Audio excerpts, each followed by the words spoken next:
We're live and local on a Mental Wellness Wednesday. It's Mix 2.5, Big Papa in the morning with the world's leading love and emotional healing coach. She is Rebeccah Silence, located at theunsilentwoman.com. But more importantly, she's located right here, right now. Rebeccah, good morning. How are you? Hi, everybody, and happy Love Month. Speaking of, it's the week hmm of Valentine's Day. Let's just pull the Band-Aid off. Going through a breakup on around Valentine's Day. Go. My heart is with you.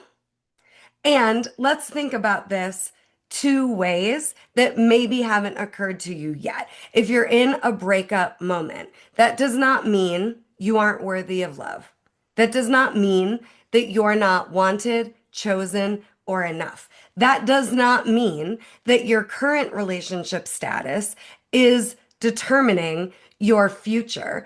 And just because you're going through a breakup right now does not mean that you're going to die alone or that you're going to be heartbroken forever or that anytime you put yourself out there, it's just going to end in heartbreak. So, for those of you who, like me, love love, and you are a romantic and you don't want to give up on your dream of love, don't let my voice right now be in your ear saying to you, love is worth it. And you're going through a breakup because you didn't settle. Okay? There are so many of you that are going through a breakup that could have, tried to mold yourself like Gumby. If you're old enough to remember Gumby, I'm an old woman now. We've all done it where we bend and weave and do back hamstrings to try to be who the person wants us to be. And even in the movies, they say, like, I changed who I was for you. Well, that was the freaking problem.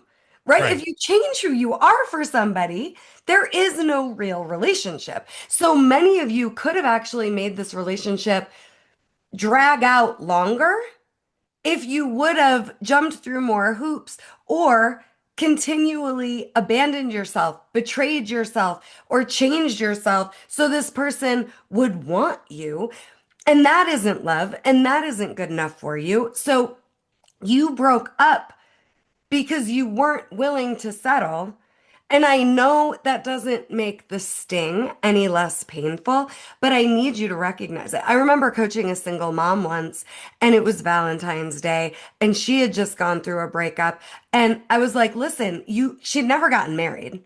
And I was like, you're waiting for your standards to actually be met. And I'm the world's leading love coach because I create comeback love stories that go beyond how it was for you growing up. So many adults don't realize they're recreating their childhood Yep. in their marriage that they chose. It's the same experience. And so if you haven't settled or you haven't given up on love, thank you. Go for it. I had one guy I coached 5 marriages until he got Okay. it where he wanted it. And then we did a couples intensive and super proofed him. Love is always worth it. But when we think that this person is supposed to heal our love trauma from our childhood, that isn't the point. You doing the work to heal your broken heart and keep it open and create what you've imagined that you haven't seen yet, that's where there's gold and miracles and it gets so freaking good. So I want you to be so proud of yourself right now more than anything. So real quick, um, a lot of people are getting the sting because they're Yeah. seeing because Yeah. they're seeing, these quote unquote romantic gestures and whatnot. And some of them are just for the gram and some of them aren't. What's a good way to kind of get through that, like and Finding Nemo, trying to get through the jellyfish. You know what I'm Yeah. saying? Yeah. Well, Finding Nemo, I want you to just keep swimming. Like swim in the love, keep going for the love, okay? Don't give up. Just keep swimming. I know you love that line, Gary. But, Hmm. the sting is real, but here's your assignment. If you really want the dream of love, and again, my clients don't just get the dream, they exceed their expectations of what the dream could be. Here's what I have them all do. First and foremost, you're going to make a list.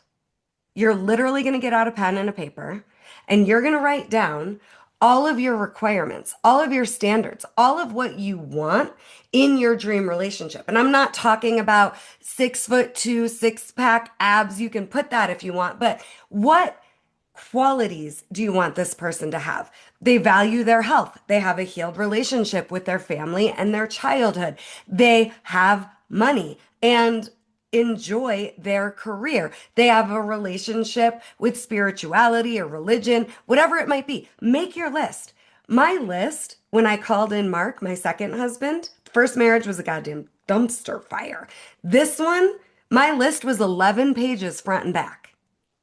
11 pages. And on date 3, I read it to him and he goes, well, do you want to see my list now? I was trying to scare him off. Amazing. And he's like, Absolutely well, amazing.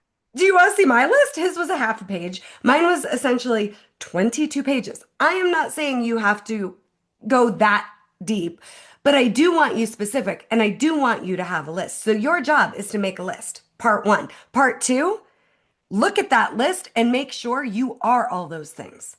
Because so many of you want in a partner what you haven't stepped up and become. And so if you want it, you got to be it. You don't get back the love you give to others. You get back the love you give to yourself and you attract your level of integrity. So I am. I mean, that right there, you just nailed it. Like that is it right there. Nobody else is going to Wow. tell you, but I'm going to freaking tell you. Yeah, that's incredible. It's a Mental Wellness Wednesday. The world's leading love and emotional healing coach, Rebeccah Silence. Learn more at theunsilentwoman.com. Fall in love with love. Please.